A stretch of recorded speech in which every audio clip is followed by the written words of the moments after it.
Welcome to the Retirement Lifestyle Show. I'm your co-host, Roshan Loungani. Here, as usual, we've got Adrian Nicholson and Erik Olson with us today. Adrian, nice fresh haircut. Thanks, Roshan. Fresh haircut, new podcast. I'm ready. I'm ready to roll. Did you? I imagine you went into the barbershop. Is that correct? I actually have a friend back home that cuts hair, and it's a way for me to catch up with him and get my hair cut. And yeah, so I'm doing that for some time. Oh, that's great. Erik, how about you? I think you told me you used to cut pre-pandemic, where you were cutting your hair yourself, right? I was and I still am, and it's Yeah. desperately time for one. Way overdue. Yeah, I was asking. We eventually found a barber that comes to the house, but we were happy with, after going through three barbers that ruined someone's hair at some point along the way, and then about a month after we found the guy, he ended up buying a barbershop of his own. So we're still avoiding going in, but he'll come over on Sunday mornings. But it becomes a Sunday morning party because everyone comes to our place, all the family, so that all the guys can get their hair cut at the same time That's in the genius. garage. That's fantastic. All right, we may be taking this too far. We've got masks on in the garage in 30-degree weather. Gentlemen, funny. we've got an interesting topic for today, and we're going to talk about Biden's stimulus plan that they've announced, and then they're going to have to work to get through Congress. And we'd like to start off with why this is important. And Erik's done a great job of telling us, telling me and Adrian that we need to tell the listeners why it's important to keep listening, right? And why is the topic important? And so that's why Erik normally goes over this subject. He thinks about it, from that perspective a little bit better. Today, I'm going to ask him to start with why it's important, just because personally I question the importance of our topic, and we'll go into why. But Erik, there's your setup. Tell us why this is important.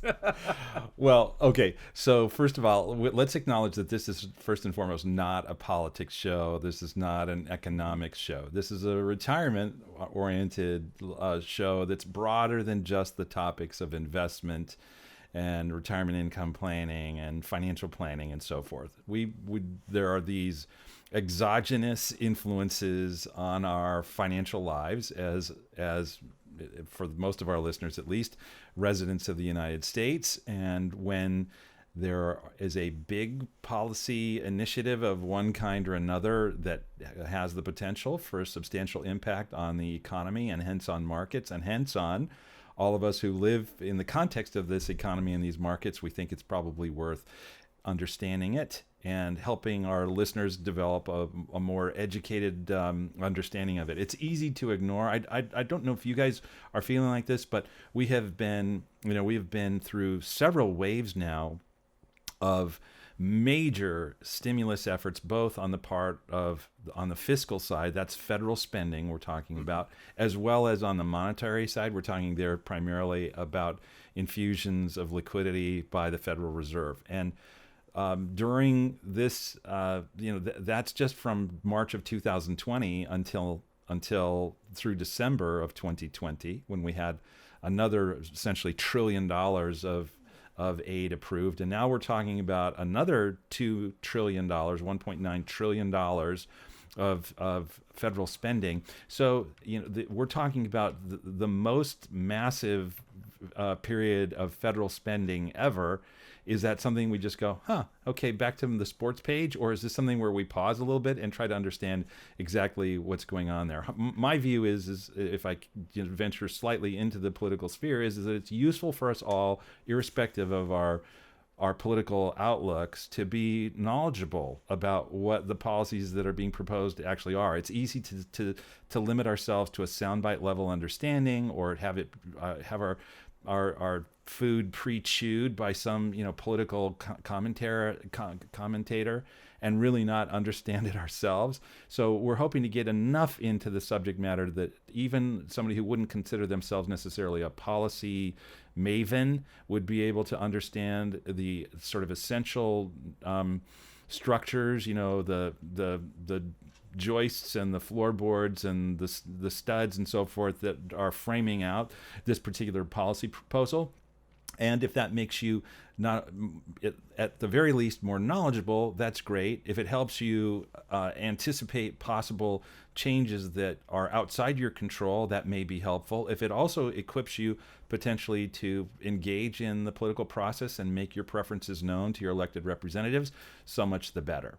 So that's why I think from time to time it's useful for us to touch on these subjects. And insofar as this was just released on, I think it was the 14th or 15th of January, and we're making this recording on the 22nd of January, then I think this is a timely moment for us to pause and look at exactly what's being proposed. Yes, and the first thing that stands out to me is just the number, right? Like a trillion, or it's almost $2 trillion, right? So that's something that doesn't. It just doesn't seem like a real number. So, in the sense that it doesn't seem like money, right? Who talks about money in the trillions besides the governments, right? People talk about it in thousands, hundreds of thousands, or millions, but not in trillions. You see that in corporations. So I literally Googled, how to comprehend $1 trillion, and one thing I saw was that if you laid out the dollar bills for $1 trillion, that line would go further than the distance of the sun. Wow, that's incredible. Honestly, just to think about that, it's definitely like a lot of money going in and out of the system. It's going to be on a local, state, and federal level, and the point of this and the big thing they want to do is trying to get money back into the consumer's hand, help reopen the economy, help out these small, medium-sized business. It's all an attempt to just trying to combat the COVID-19 and these like lockdowns, and it's definitely a lot of money. But like Erik said, really trying to look into this, stay up to date, and how we mentioned, see where the money's going so you can be as informed as possible, seeing what sectors and markets of the economy is going to. It's just going to be extremely important when you look ahead into the future. So since we're doing some context setting here, let's just throw out a couple other trillion numbers so that people have a sense of exactly what this is. So the U.S. economy prior to the impact of COVID was at an annual gross domestic product level of about $21 trillion. All right, $21 trillion. And federal spending, we're not including now state or local spending, but federal spending was, I'm just rounding now to make it easy for people to follow, was roughly around $4 trillion per year. So we've had now in excess between the various stimulus packages, if this one proceeds, we've had more than $4 trillion of stimulus added to what would normally be the base amount of $4 trillion of annual spending by the federal government for everything it normally does. The vast majority of that, by the way, is related to entitlement spending, Medicare, Social Security, Medicaid, and so forth. But nevertheless, we're talking about the equivalent of an entire year's worth of spending is being added to this all. Now, just bear in mind. Hold on. There's one point you got to make here too. Yeah, that's also spending that was already in the red. Yes. Oh, that's so true. You're already in the hole, yes. And now you're spending twice as much as you were. Oh, that's so important. So people, people who are regular listeners know that I tend to be a small government fiscal conservative when it comes to these things. But one thing that I have to say is the previous administration was not fiscally conservative. There was now granted, the last year of this was influenced by declining tax revenues related to COVID, and a lot of the spending was already locked in, and then they added to it. But nonetheless, the deficit, the national debt increased during the last 4 years by about just shy of 40%. a 40% increase in the national debt from, I believe it was 20 trillion or so at the start to 28 trillion at the end of that period of time. It's mind-boggling amounts of spending. And so I guess I would just ask every American, every listener at least, what if anything is the level of debt as a nation that you personally are uncomfortable with? Yeah, and if you want to break it, Go ahead. and if you want to break it down a little bit more too, Eric, I found an interesting stat that says if you look at the U.S. national debt and break it down to individual taxpayer, the U.S. national debt per individual taxpayer is around $200,000, just to kind of put it into perspective. So that's just it's a really crazy number to really think about going forward. Yeah, well, it really is just it's a shocking amount of money that is that's owed, and so I don't know about you, but this is, well, I'm not going to get into monetary theory right now. Let's get on to the subject at hand and break it down into some of the underlying parts that are being proposed. I guess, but in the back of my mind, and maybe few of our listeners share this perspective, but I would want to look at this list in detail in order to understand which of this is centrally connected to the ostensible purpose of the legislation.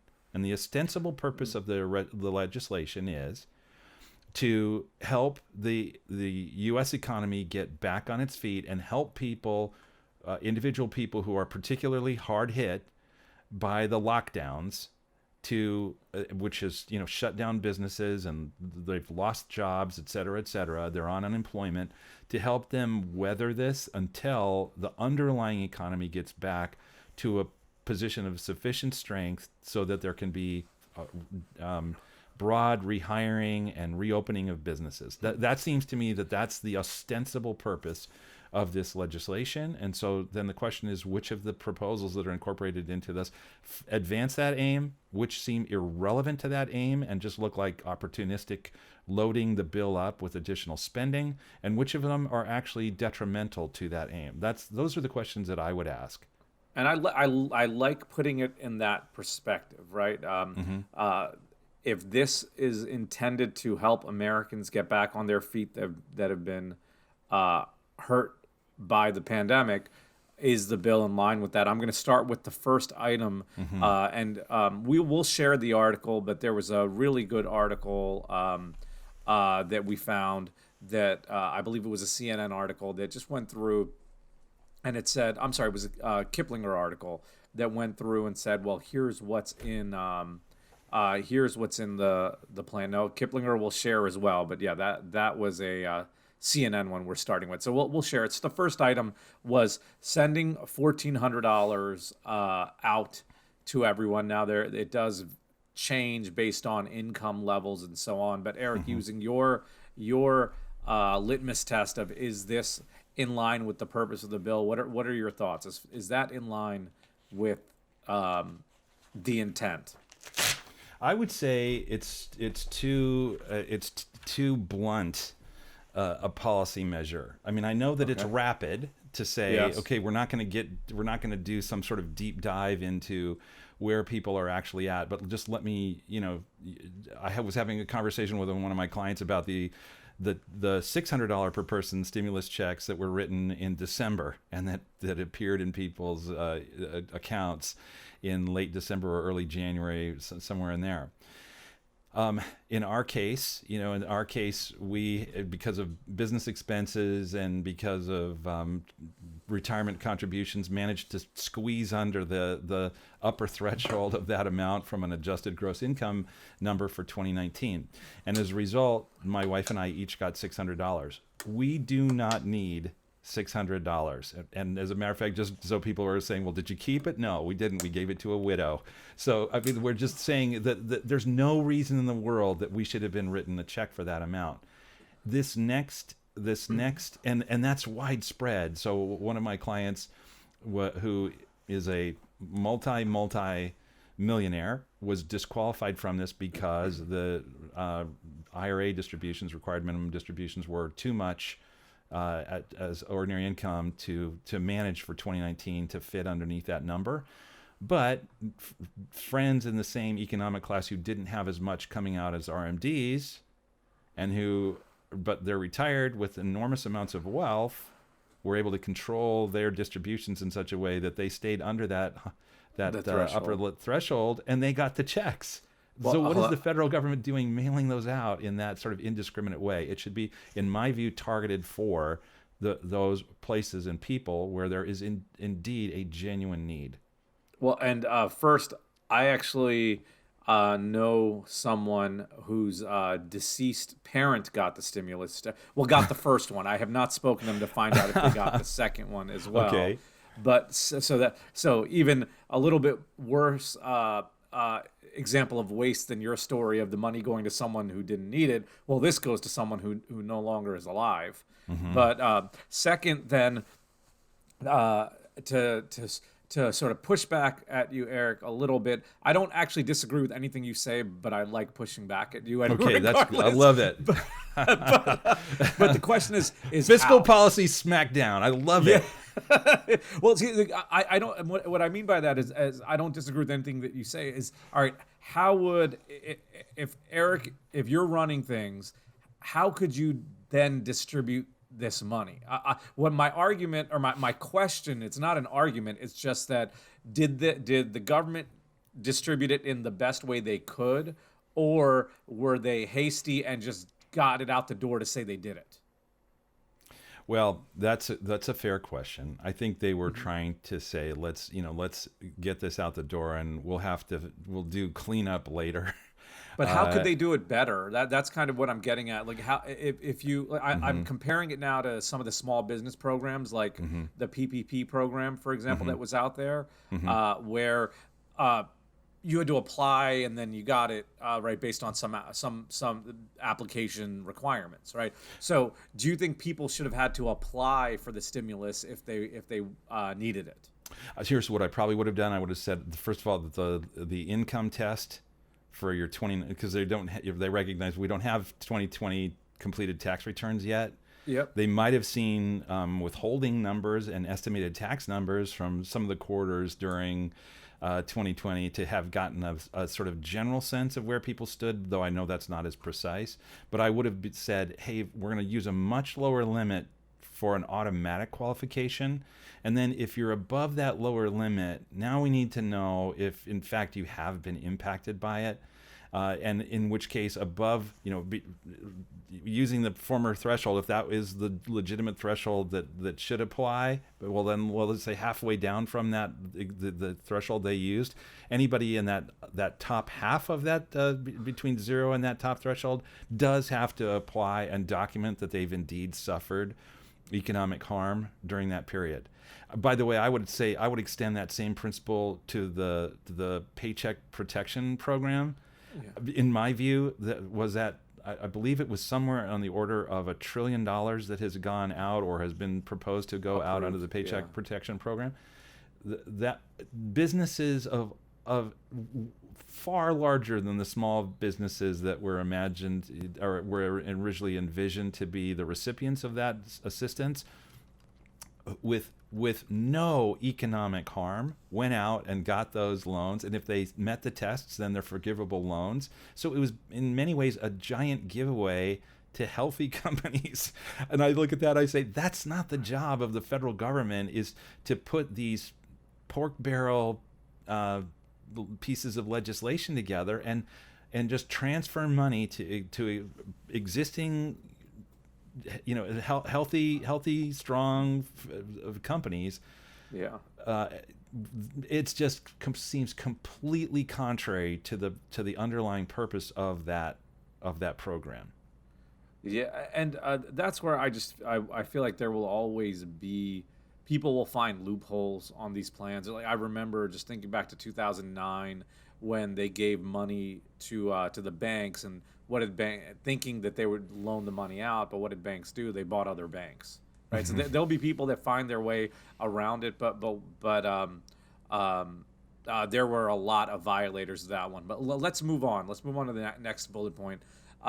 Enhanced unemployment It was enhanced to 300 a week through March, and they want to move it from an extra 300 a week to an extra 400 a week, and extend it through September.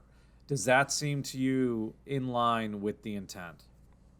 Okay, so while on the one hand, so you've already heard me articulate a view that the where federal funds should flow in this extreme case of a global pandemic hitting the United States, you've already heard me express that money ought to flow to the people who are genuinely in need, and I'm there with you.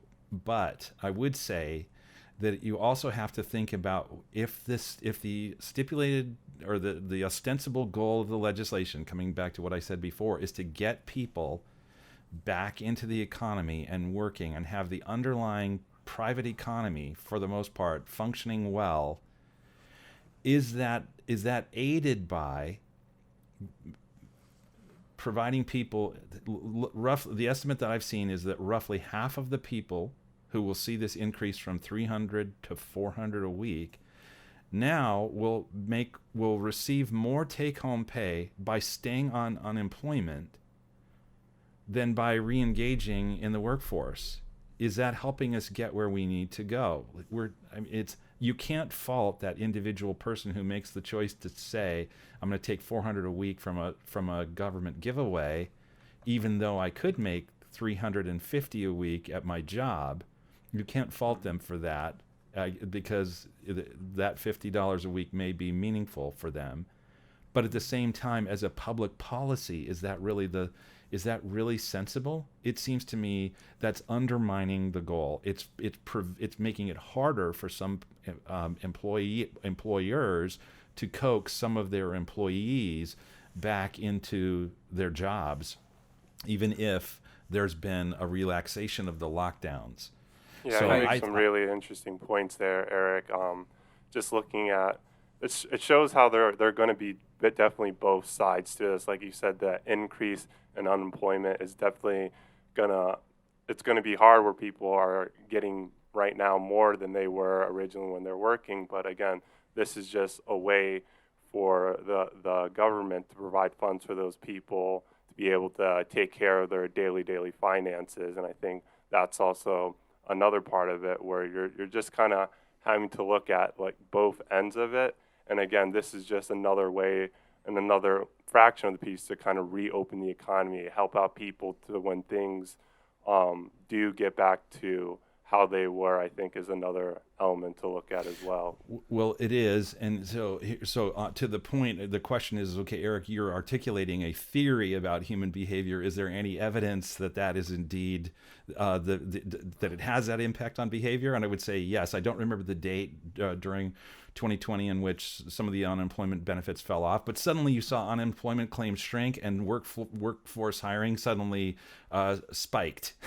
Well, and what you saw when this $400 was announced, let me just finish this thought, was suddenly unemployment claims spiked as soon as the $400 was announced.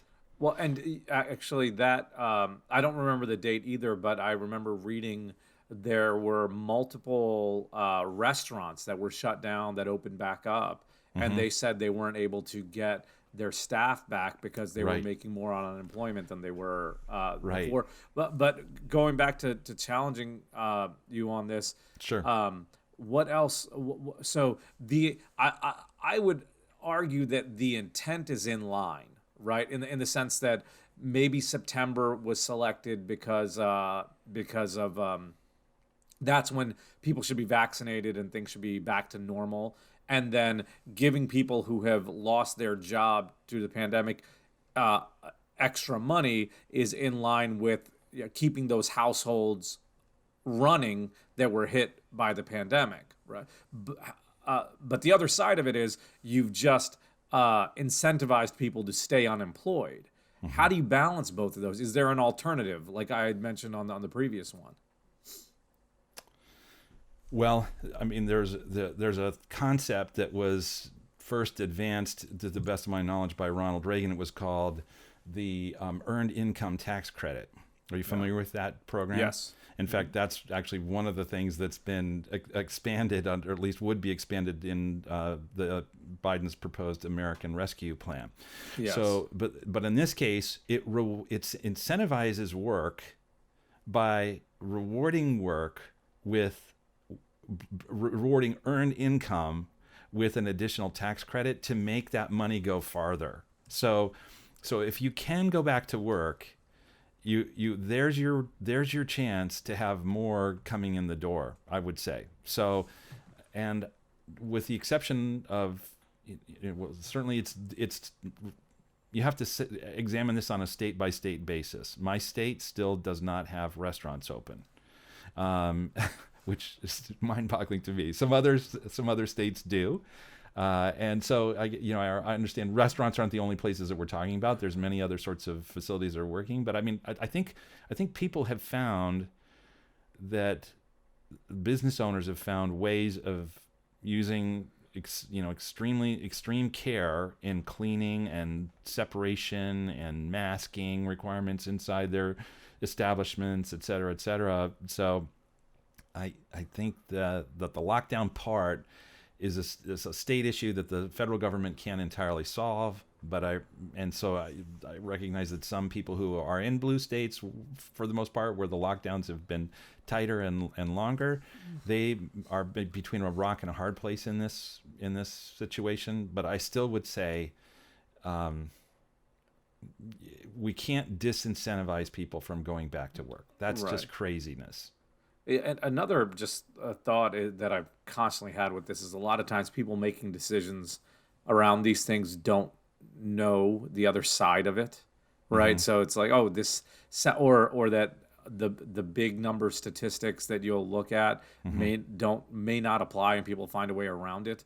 But let's continue on to the next one. Rental assistance, $25 billion for low and moderate income households who've lost their job, $5 billion to help with utilities, extend the eviction moratorium until September, and federally guaranteed mortgages can go into forbearance until September 30th. Does this line up or does this not line up? I don't feel like I have enough of a sense of the dynamics right now of multifamily or single family rental markets to know. I guess I would say, if I believed human nature were fundamentally good,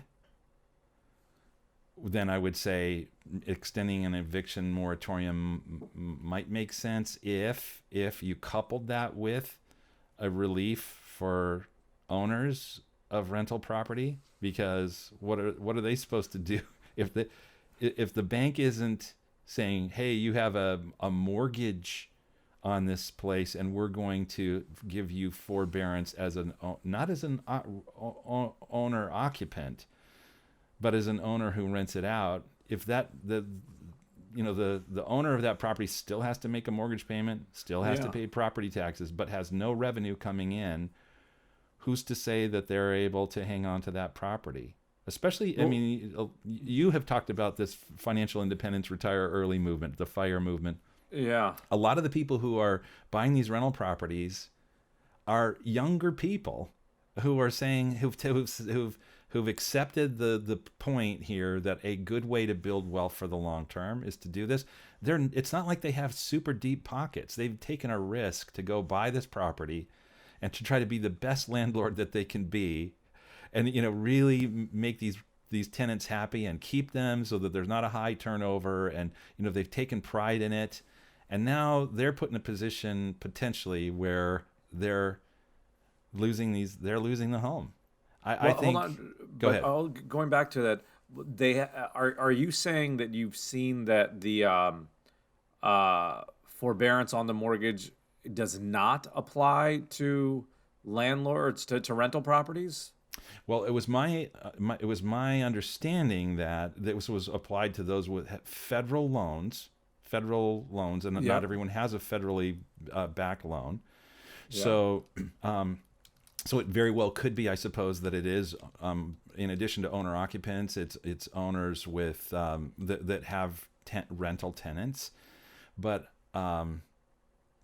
so I don't know, but I guess just sort of backing up, unless there is that sort of, there's grace on both sides of that equation, it's gonna, and you can't give grace to one side and squeeze the other, because then you defeat the purpose. Yeah, I see that, but I think I just Googled this, but 70% of loans are federally backed, and rental properties can be federally backed as well. Okay, well, So it's not first time home buyers. So theoretically, they may be helping.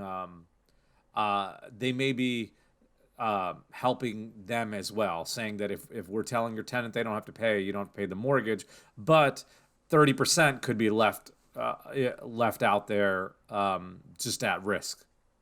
yeah, and I wonder how that breaks down by owner occupied and owner Versus rental. as landlord. I don't have that data, but and this is where our viewers will at one side say not figure out what side I'm on because I don't have one. But isn't there? I'm thinking back to 2007, 8, 9 when real estate was crashing. There are a lot of people out there saying, well, these people that went out and bought all these investment properties knew their risk going into it. Not that someone buying a rental could have predicted the pandemic, but is that part of capitalism and caveat emptor and all that? Should the person who bought that property have gone in knowing there was a risk, not that they'd expect the pandemic, but then theoretically this is just part of the risk? Could you make an argument for that side as well? Yes, you could. I mean, that's absolutely the case. But I would say if you're going to have that laissez-faire response, and by the way, listeners probably have inferred by now that my outlook is closer to a laissez-faire approach than anything. I would say if you're going to ask the owner of that property to accept that risk, then you also should empower that owner to make a decision as to whether or not they're going to look for a new tenant who can actually pay for the space. Yeah, that would be that's another point where I'd say I don't disagree with you. I just don't know how you implement something like that. I am going to move us on to the next point though. Help the hungry. 15% increase in food stamp benefits through September, which is currently supposed to expire in June. Additional $3 billion for women, infants, and children to secure food. $1 billion in nutrition assistance for U.S. territories. And then it says partner with restaurants to provide food for the needy and jobs for the laid off workers. I'm just going to make a comment on that one to start us off. I think that would be a great program, but similar to what I've said to you, I don't know how it gets pulled off, right? With some of the things, like with the unemployment you were saying, or with the additional money, I said, all right, well, how can you pull it off? I'd wonder how they can pull that point off, but that to me is right in line with the intent of the plan. Eric, do you agree or disagree with my statement? I do agree. Am I missing something? No, I do agree, and I also would say it's kind of a decimal point when we look at some of the other amounts that are part of this 1.9 trillion. So I'm not as exercised by it. I one of the things that I've had sort of wired into me since I'm 5 is helping the hungry. So I just would say, I guess I have a tender spot right there for food security for people. So it's a little harder for me to want to try to contest that when there are other things in this proposal that I think are egregious. Yeah, well, and I mean, what kind of?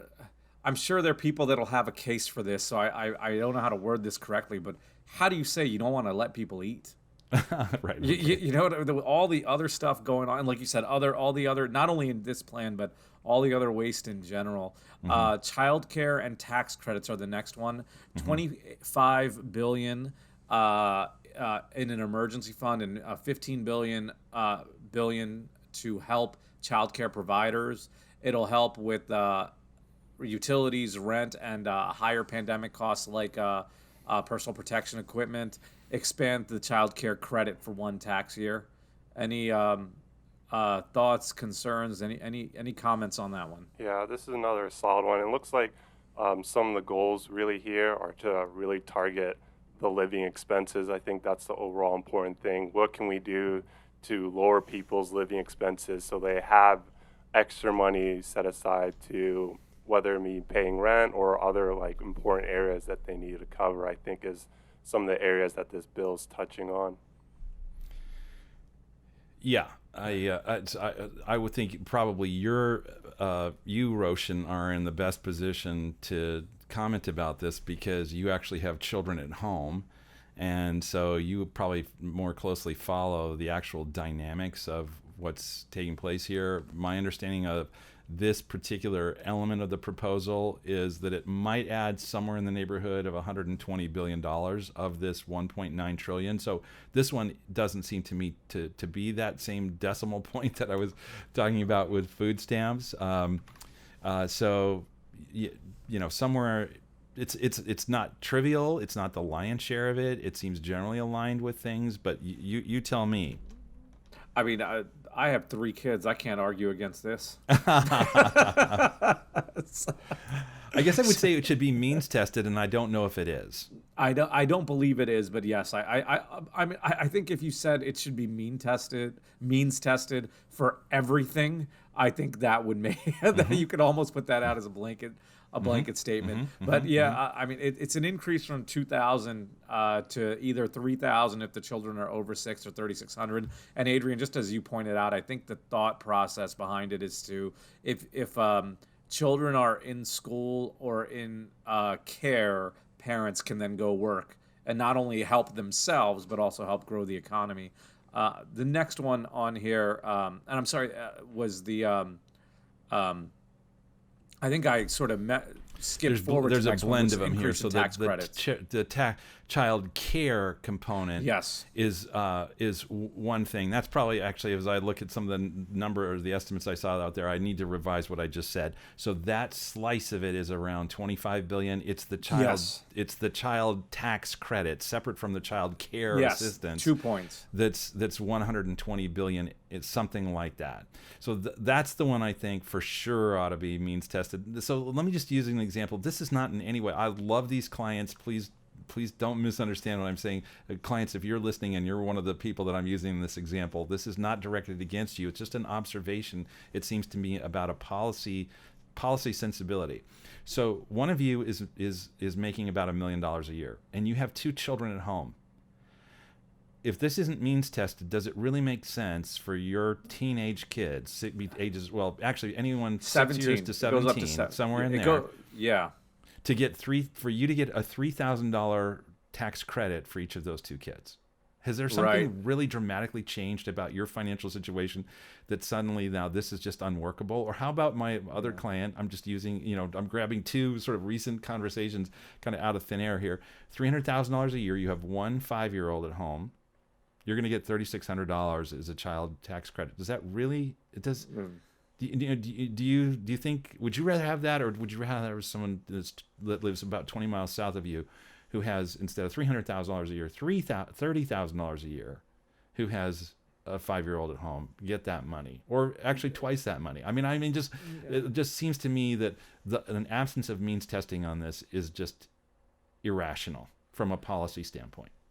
I could not agree with you more on that one. Next one, subsidies for health insurance for premium. Subsidize people through September who lost work-based health insurance. Maximize cost for Obamacare to 8.5% of income. So put a cap on what that could cost you. $4 billion for mental health and substance disorders. $20 billion for veterans. Okay.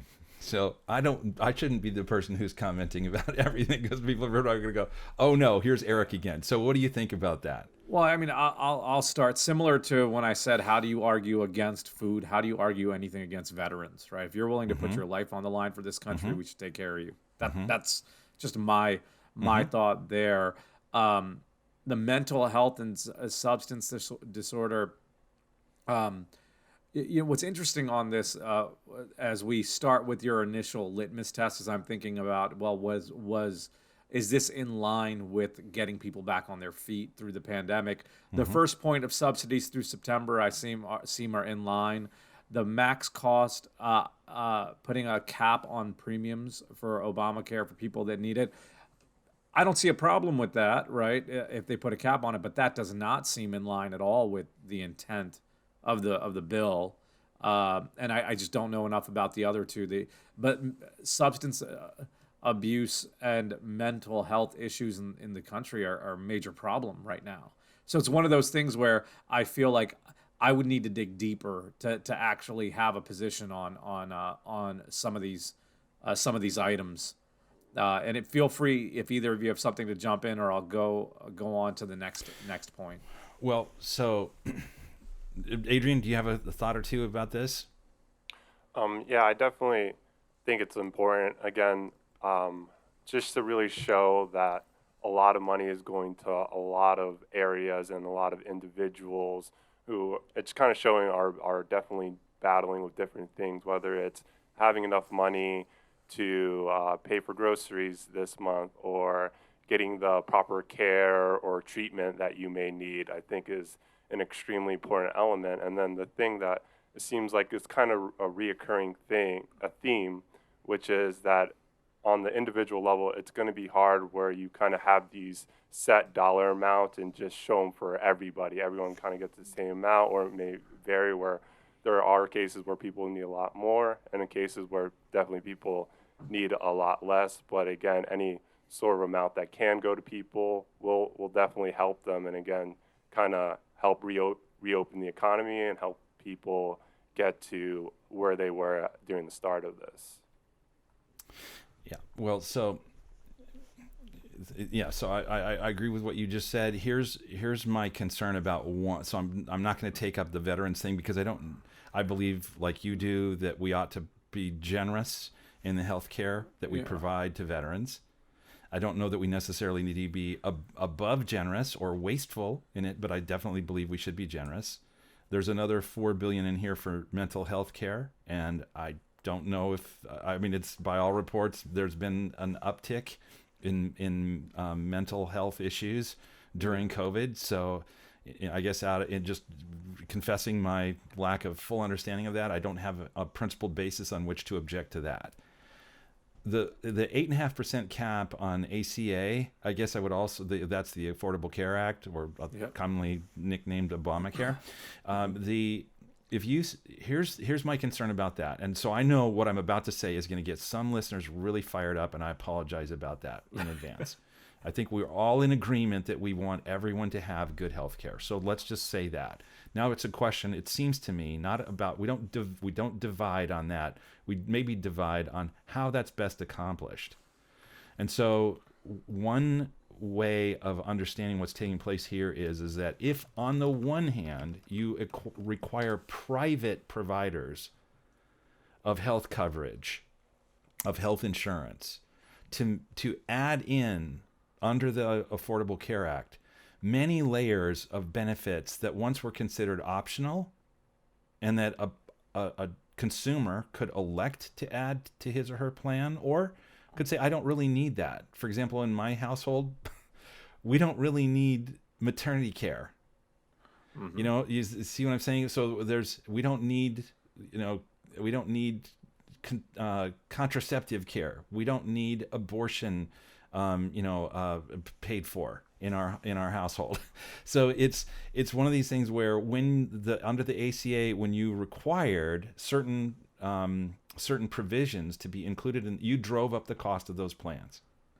And so now the private providers of those plans have had to expand their costs. If you impose an enforceable discount on ACA plans, what happens to that market? Now ACA plans are measurably cheaper for many people because of the public subsidy which they received, which the private providers can't match. And so what does that do? That incentivizes people to abandon those private insurers and move to the public option. Is that a good thing? I think many of our listeners would say absolutely. Isn't the final outcome here ought to be nothing but public insurance. And I would say, let's have a conversation about that on another show or on a bonus episode. I disagree with you, But at least in this case, it feels to me more like this particular thing is sort of like the camel's nose under the tent. So I think if you're going to do this for ACA plans, then you should also provide subsidies to private insurers or private providers of these plans to make it just as competitive, that their plans can remain just as competitive, insofar as you've required them to layer in all these other features that once upon a time were optional. Yeah, and here's my utopian side for a second, right? I do wonder. So I think the government has a track record of waste. So having the government run healthcare in general seems like we're going to waste a bunch of money, right? On the flip side, though, I can see the argument that there shouldn't be commerce in healthcare, right? And I am a capitalist, so that's against my typical thought. And what comes to mind to me when I say that is that I have a few clients that are doctors, and they bill twice as much as they get paid. And it's just because it's the game they play with the insurance companies, right? And in terms of what we bill, we'll get paid half of. So we bill higher, so we get half of it. Now, who does that hurt? Someone who has hit their max care coverage, or someone who's going in as a self-insured person, because they got to pay that doubled price because they don't get the insurance company discount. So it just seems like something needs to be fixed there. But getting off of the healthcare plan in general topic, Erik, what you're saying though to this point is if you're going to cap the cost to 8.5% of income, you should how does that impact what you had just said? Are you saying they should then subsidize private companies because they've now capped what would be charged in the public plan? The clean way to do this, the clean way it seems to me to do this is to say, irrespective of where you obtain your health insurance, you document for us how much you would have otherwise paid, and then what we'll do is we'll give you a refundable tax credit for whatever amount was greater than 8.5% of your income.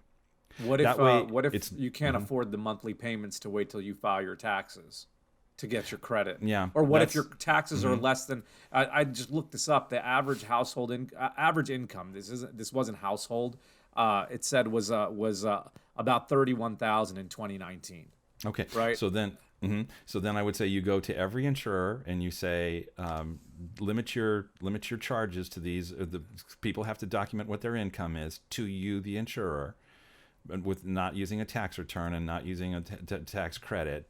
They have to document this to you, and then whatever amount you otherwise would have collected from them, then we, the public, will make up the difference. But in other words, it's not restricted to ACA. Right. Because how does ACA document it if a private insurer can't? Yeah, I can see that point of taking the ACA out. I guess what I'm wondering is what if, and I looked up the average household income, and for 2019 it was a little under 69,000. 8.5% of that is $488.75 per month, right? So it's $5,865. So the question would be, what if you can't? What if you're looking at what you're going to pay that month for the health insurance, and you say, I can't afford the roughly $500 a month to pay for it, so I'm not going to get it because I can't get to that point of the tax credit. And remember, this was capped.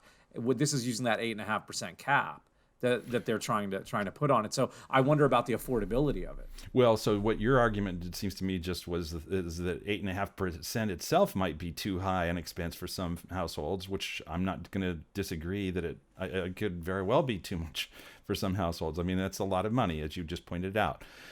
But whatever is the mechanism for ascertaining the 8.5% cap in reducing the ACA premium, it seems to me is also that methodology is easily applicable to a private provider of health insurance as well. I get that. And I'm gonna just keep us moving because I realized at our time, and we've got a few more on here to go over. So that's the problem with things at the end of the list. You don't get as much attention paid. But the next one, restoration of emergency paid leave. There was the benefit expired in December. They want to push that out to September 30th. Paid sick leave for family. Any way that doesn't align with the intent?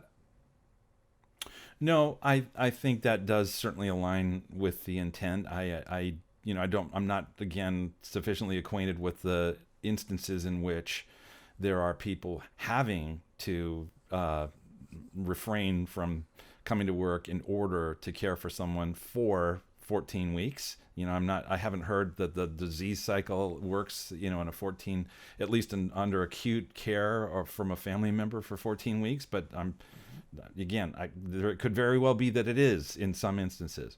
I would also note that the provisions of this policy say that the employer, for anyone employing fewer than 500 employees, will be reimbursed by the federal government for the wages that they pay, since this is 14 weeks of paid. Yep. Then, which is interesting, and I would say defied my expectations about this, because I was normally you see a certain amount of leeway given to larger companies as well on this, but in any case, if the federal government is going to share that burden across all employers under 500 employees, I would say, all right. I hope it's wisely targeted. I hope 14 weeks is the right amount. I hope, the human nature is such that it doesn't abuse that. If you're trying to get people to be at work and get the economy going, I'm not sure that you want to incentivize not coming to work, but let's trust in people's integrity and the employer's ability to discern whether it's legit. And then, we'll just all share the cost as taxpayers of the subsidy. Yeah, and you know what, Eric? There's going to be both. There are going to be people that probably should have stayed out longer but got back to work because that's the type of person they are. And there are going to be people that probably should have gone back to work sooner but stayed out longer because that's the type of person they are. I don't know how you. There's no exact way to figure that. I think to figure out what that person should be, when they should go back or shouldn't. But I'm going to move on. For small businesses, a new grant program separate from the PPP program. So I didn't find much information, details on this, but the devil's in the detail for something like that, as we talked about earlier. The next one I found interesting: $35 billion in investment, low interest rate loans, and venture capital to entrepreneurs. I found that interesting because I think I wonder how they'll implement that, but I think that's what drives entrepreneurship. What sort of drives innovation of the country forward as well. So I'd be interested to see how that works. But what I don't know how the original point of, is this along the lines with the intent? I'd have a tough time arguing that it is the 35 billion loans to entrepreneurs and venture capital, and I'd be interested to see how they execute it. I just think it's a pretty cool idea. I don't know about if it might be one of those that's cool in concept, but you can't actually do in real life. But I guess we'll have to see how that one pans out. Well, so there I would say, so I'm thinking of a in technology investment. I'm not saying I'm contemplating making a technology investment. I mean, I'm in conversation with a group that's looking to raise capital for a green energy technology investment. There won't be a lot of jobs created by that, and the people, while the environment will benefit, the people who will actually benefit are primarily the entrepreneurs and the investors, and there isn't going to be a lot of job creation from it. Should that? But what if the government is what if this plan, because the 35 billion said low interest loans and venture capital to entrepreneurs. What if the government gets equity as well? What if it's not just low interest? Is what I'm saying. Well, I guess there's something that's that would certainly be of interest to me. But I would say, if you're familiar with the EB-5 program, do you know that concept at all? Okay, it's a program under, I believe it's the U.S. Department of either State or Commerce, which says, hey, if you're from you're a citizen of another country and you'd like to establish U.S. citizenship, If you'll bring $500,000 that you'll invest in a local business that will create at least 10 jobs, or you'll bring $1 million that will create at least 5 jobs on a sustainable basis, then we'll give you a green card and you can start working your way toward citizenship. So it's a job creation focused citizenship, a path to citizenship.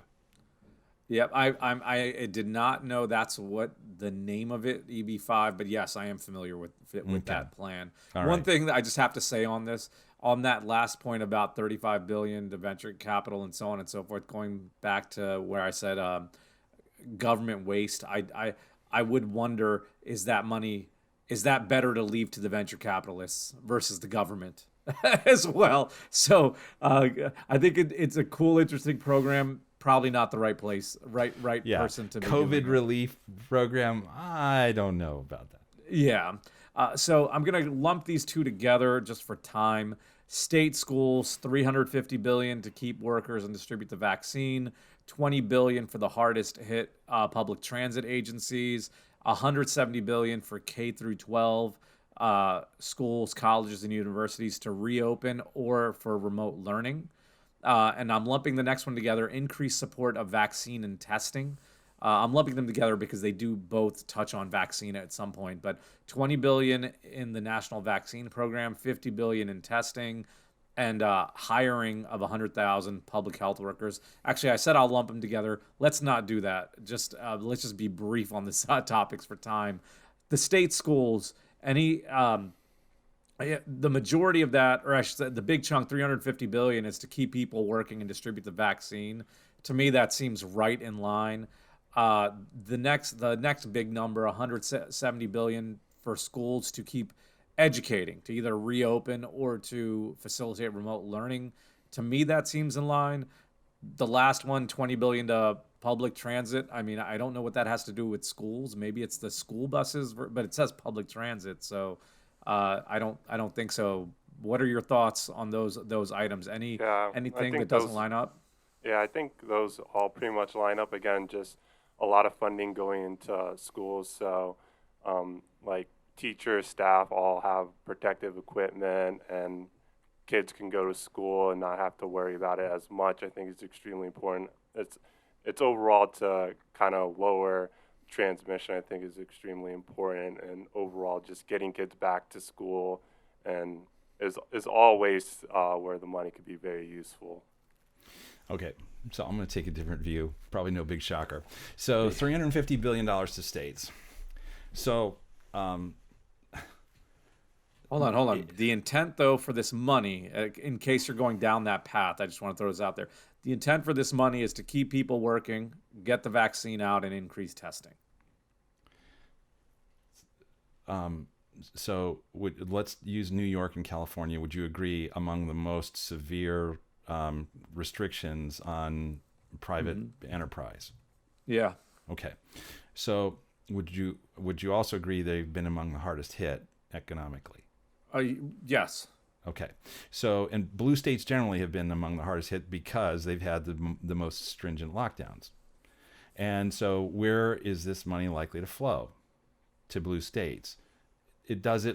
Now, if it were restricted to, certain direct applications related to economic recovery. By the way, I would say in many ways, if we compare those states that had the most severe lockdowns with those states that had very light lockdowns, we don't see dramatically different deaths per 1,000 residents or deaths per million. We don't see dramatically different other sorts of metrics. So it doesn't seem, at least at that level, that the lockdowns per se have had a meaningful public health impact in the way that they were envisioned that they would. But at this point, then, presumably, if the money flows to the place of allegedly greatest need, then it's going to essentially be flowing to those places that elected to impose the most severe lockdowns. So I would say that if that's a state's choice to do that, then should the federal government, in other words, taxpayers I got an analogy for you, Eric. Mm-hmm. You have a kid that you have 2 daughters, right? Mm-hmm. Yep. they both decide to go onto the roof to play. Not the best decision. One decides to jump off and breaks her arm. The other falls off and breaks her arm. Are you going to only get a cast for the one that fell off because the other one chose to jump off?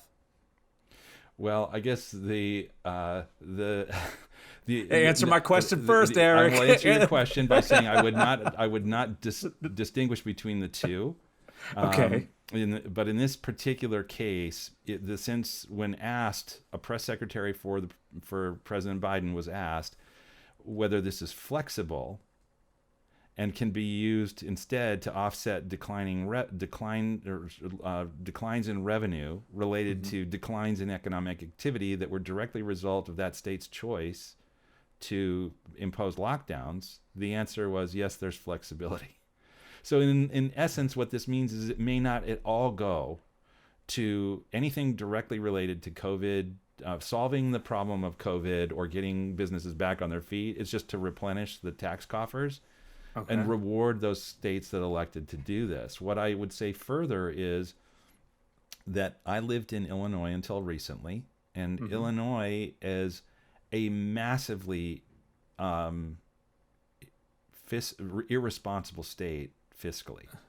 It has spending, incurable growth in spending, and an unwillingness to finance that spending. And that's not the only example of it. California is similar to it. So it seems as though when you give these grants that are to the places that are hardest hit, and it's self-inflicted, and then they have the flexibility to just use it to offset general revenues, that's a recipe for saying to all those states where they didn't lock down, your taxpayers need to underwrite the taxpayers of those other states. No, let those states themselves solve their own tax problem. Don't transfer that to the federal taxpayer. I don't necessarily agree with you on this one, but I have no intelligent data-backed argument against you. 'Cause what you're saying in a nutshell to me is all right, here's the intent of the money. It's not going to go in line with the intent, and it's going to be people who made what in your view and don't let me put words in your mouth, but what in your view was the right decision to not close or not forget. Right? Let me change that the way I say that. In your view, these states created their own problem by choosing to lock down to such an extreme degree. It didn't seem to work, so why should the states that didn't lock down and weren't as hardly hit as hard subsidize them? That's yes? right. We're a federal republic with 50 experiments. Yeah, so and let those experiments each show their merit, and then they can also accept the responsibility for their own decisions. What if it worked out the other way? What if the states that and I know the data isn't arguing that, but the data came after, right? They're making these decisions in real time to try to save their citizens to shut down, right? And the data says that they were wrong, and I don't even know if the data says that. I would be saying exactly the same thing if Florida and Texas had the most miserable economic as well as health outcomes. I would say Florida and Texas and other states like it. By the way, North Dakota and South Dakota do have some of the highest deaths per million of the 50 states, and they were some of the two least likely to constrain businesses. So I would say those two states as well should fully bear the responsibility for their decisions. This is not in the final analysis a principle that's based on an outlook on red versus blue states. Yeah.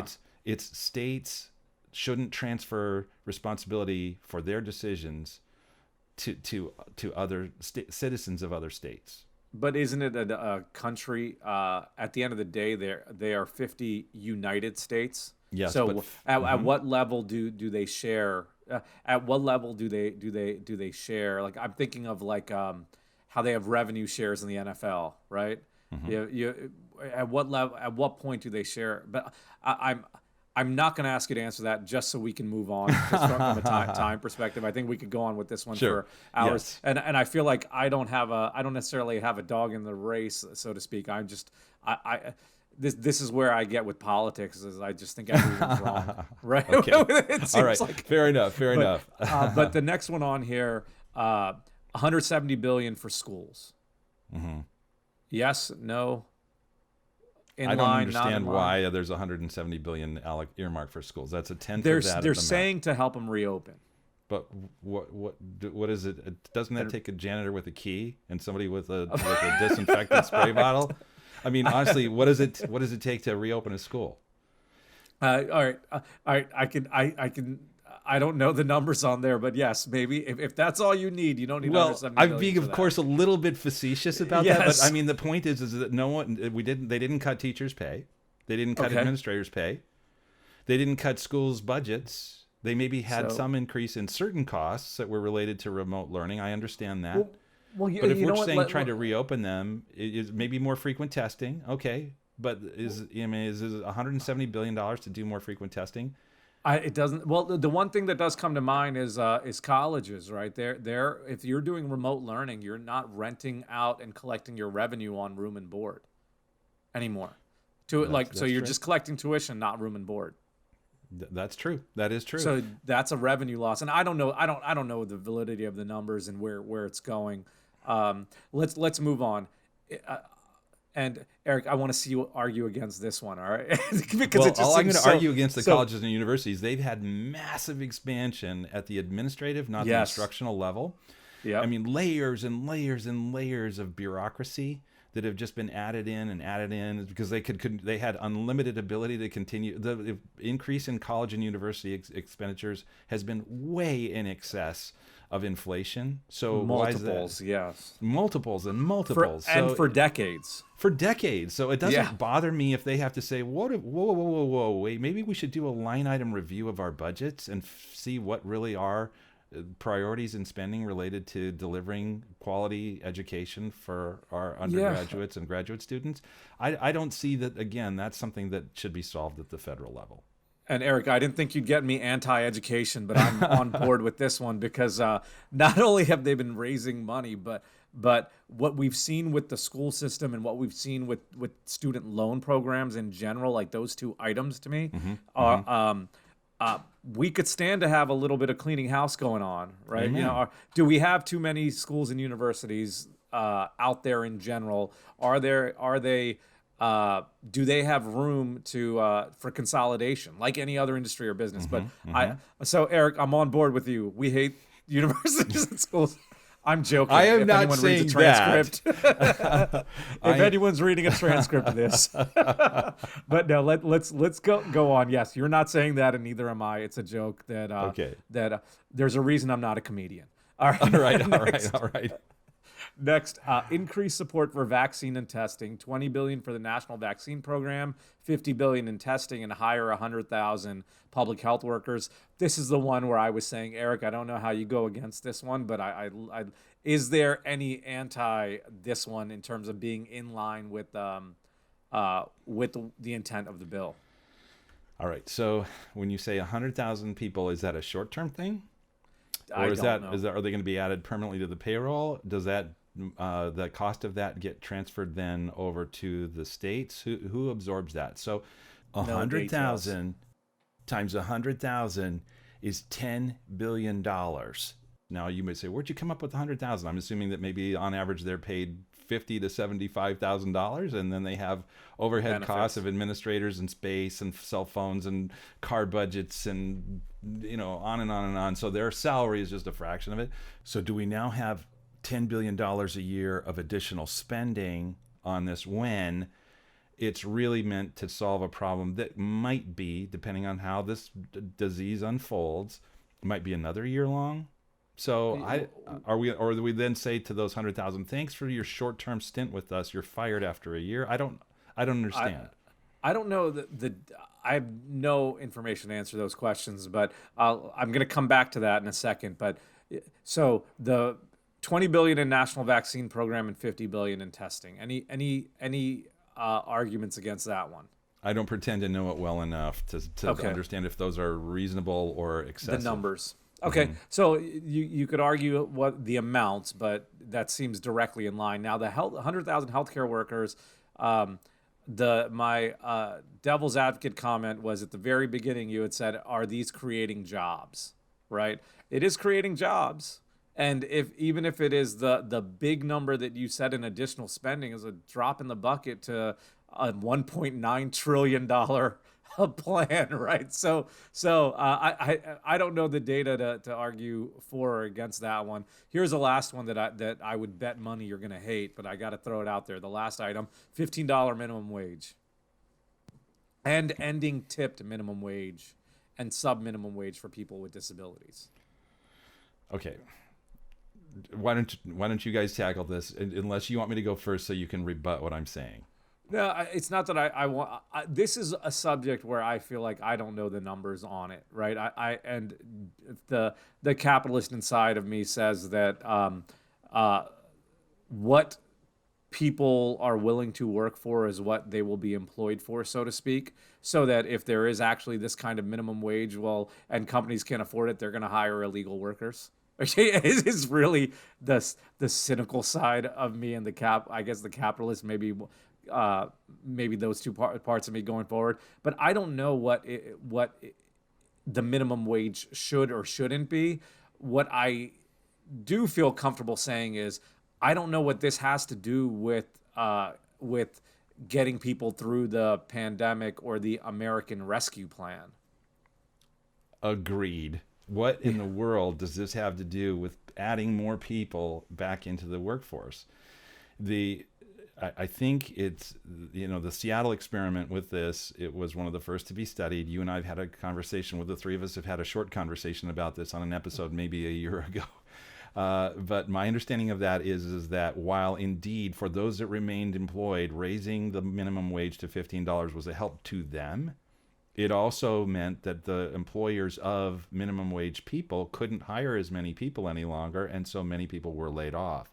And when you took a look at the pre and post policy implementation total income of that entire body of workers that had been employed at a minimum wage beforehand, and then what their total income was after the change was implemented, the overall wages to them were lower. Because the gains made by those who retained their employment were more than offset by the income losses of those that lost their employment. What I would look at is this. I don't know if either of you have run a business at any point in your lives where you were hiring low-skilled people. I did. I ran a painting business. If you had said that I had to employ people above a certain wage level, the first question I would ask is can they deliver enough value to make hiring them at that level worthwhile? And if the answer is no, then I won't hire them. Yeah. Whereas if the answer is yes, I would.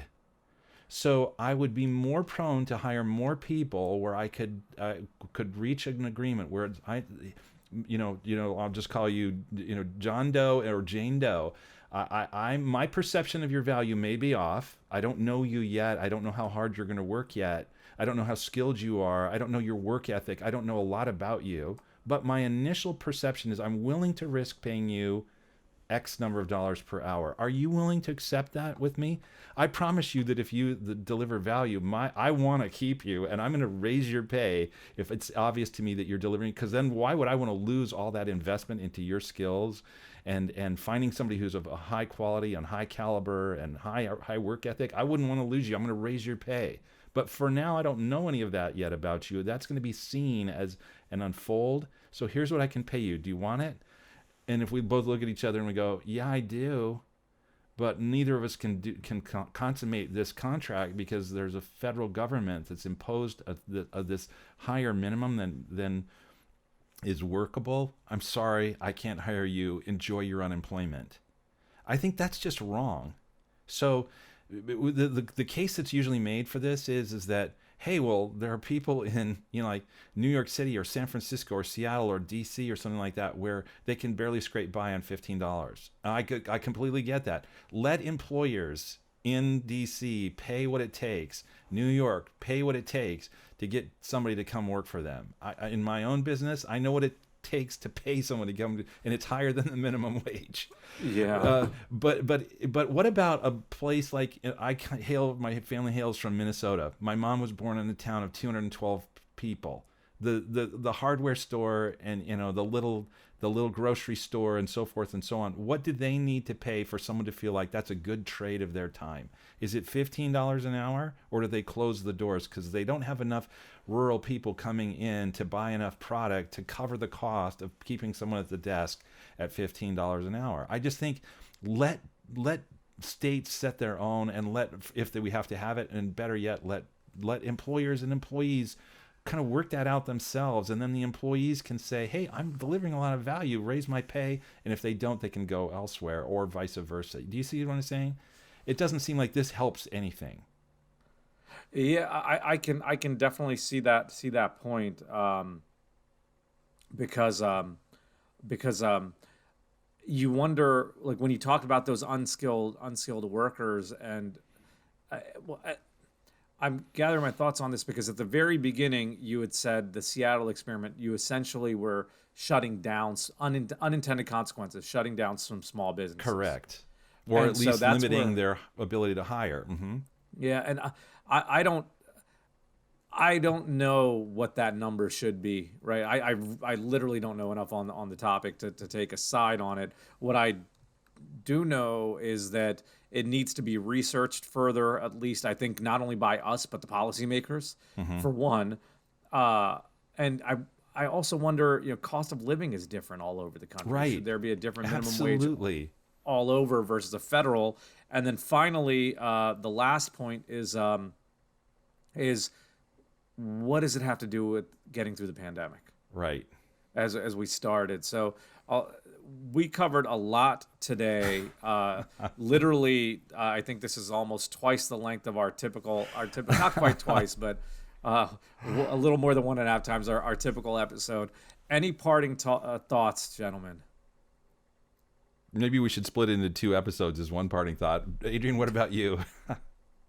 I'm cool with 2 parts or one, but I think we had a lot of good information here, and I think we really showed how important it is to really look into the policy, do research, see both sides of it, and kind of construct your own view and how important it is. So I definitely enjoyed it.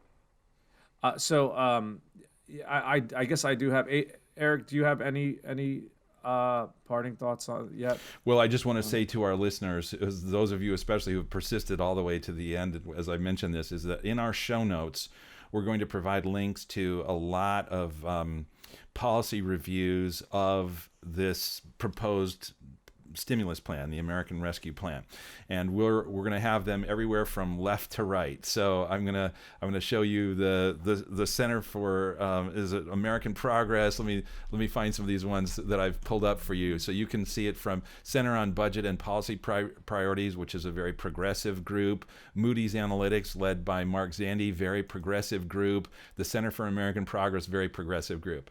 And at the same time, I'll show you some things we'll show you some things from the Wall Street Journal, an article on this one, which I think is exceptional. It was released on the 15th. And I'll show you something because I'm just to give a shout out to something here that's in Michigan, which is the Mackinac Center for Public Policy.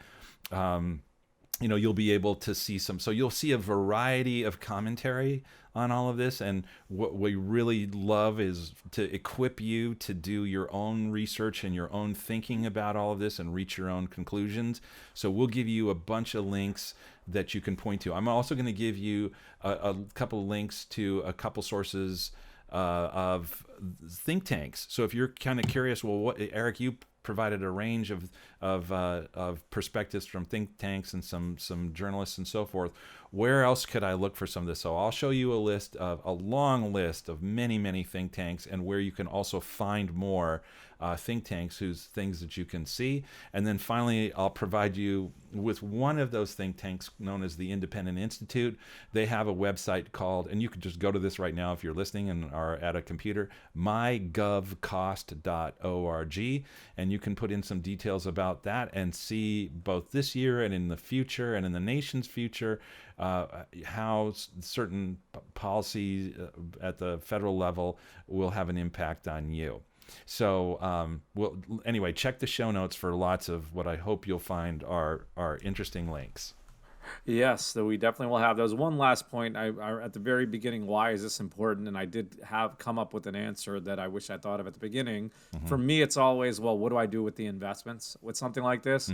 And here is not a recommendation, just something to look into. Raymond James had an analyst that said that discretionary stocks, financials, healthcare, energy, industrials, and real estate would all see potentially higher profits on this. So it's just a place to look, those sectors, if you're looking for investment ideas based on the American Rescue Plan. So to all of our listeners, again, thank you for joining us. We hope you found this helpful. If there are any ideas that you have for shows, any questions you have on what we covered, or if you just need some help in general, reach out to us. Our contact information is in our show notes at all time, our website, and so on. Please like, subscribe, give us 5 stars, tell your family and friends about us.